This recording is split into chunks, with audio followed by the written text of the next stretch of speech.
So peptides overall are safe. At this point, millions of people are using things like BPC 157, TB 500, GHK copper, ipamorelin, and so on and so forth. All the peptides that the FDA has taken off of class 2 or schedule 2, and they'll start reconsidering putting them on schedule 1 later.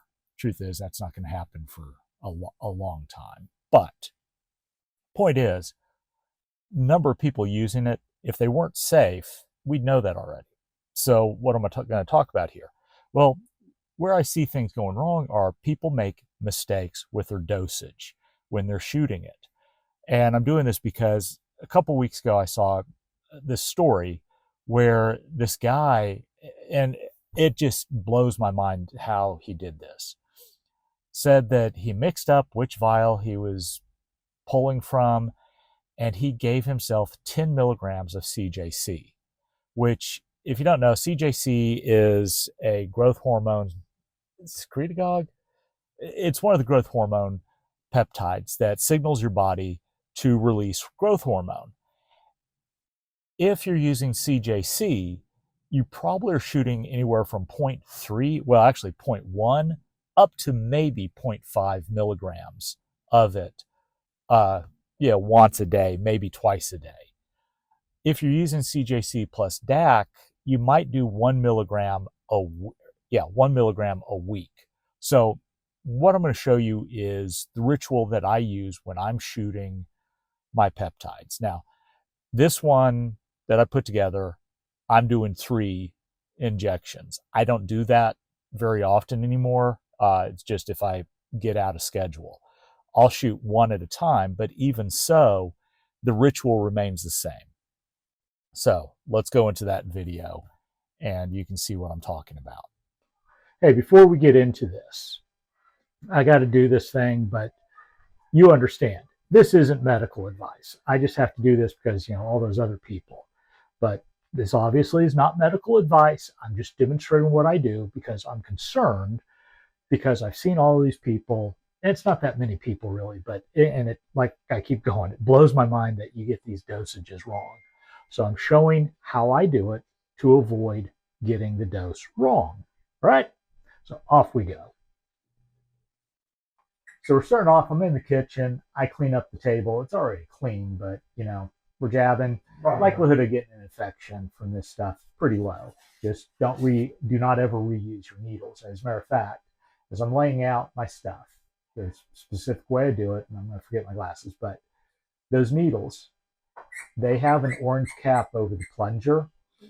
When I pull that orange cap off, that means it's used, and it goes into the sharps container. I lay out my peptides in the order that I'm going to load the syringe and in the order that I'm going to shoot them. And so I'm sitting here, I'm loading them up, and I'll swirl the vial around because air gets down in that little channel. And so it sometimes takes a little bit of work to get it to actually load into the syringe. And it's the same thing for each one of the peptides. So I'm loading up, this is C-Link and C-Max, BPC 157, and then retatrutide that I'm loading up here. And so once they're all loaded, we'll start jabbing them. But as I load each vial, it goes back in the case so I don't get confused as to who's who. So everything's ready to go. First one I'm going to do is into my knee. Site injection is not a thing. This is just subcutaneous. It's just if you're doing a bunch of peptides, you want different sites to inject. And yeah, reality, got to deal with the dogs. So once they're gone, we set up. I cannot dart the needle, so I'll press it in and then put the stuff in. Next one I'm demonstrating. I use my inner thigh as a place to inject. It's surprisingly a great place. You don't feel anything. I don't really feel anything anyway, but this is a really easy one to do. And then finally, I'll do the retatrutide into my stomach. Hate showing off the fact that I don't have 10% body fat. Actually, it's one of the things I think about. For those of you who do have like really low body fat, where the hell are you injecting? because the upside of having a bit of fluff on your body is it's really easy to find injection sites. So that's it. And then we start cleaning up. So I'm going to wrap this up. Yeah, I've shown you what it looks like while I'm doing my injections. And the big point behind me doing this video is this: be careful. Do not mess up your dosage.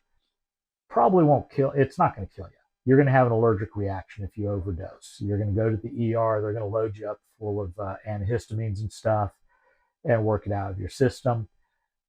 But why go through that? Be careful. Take your time. There's no rush.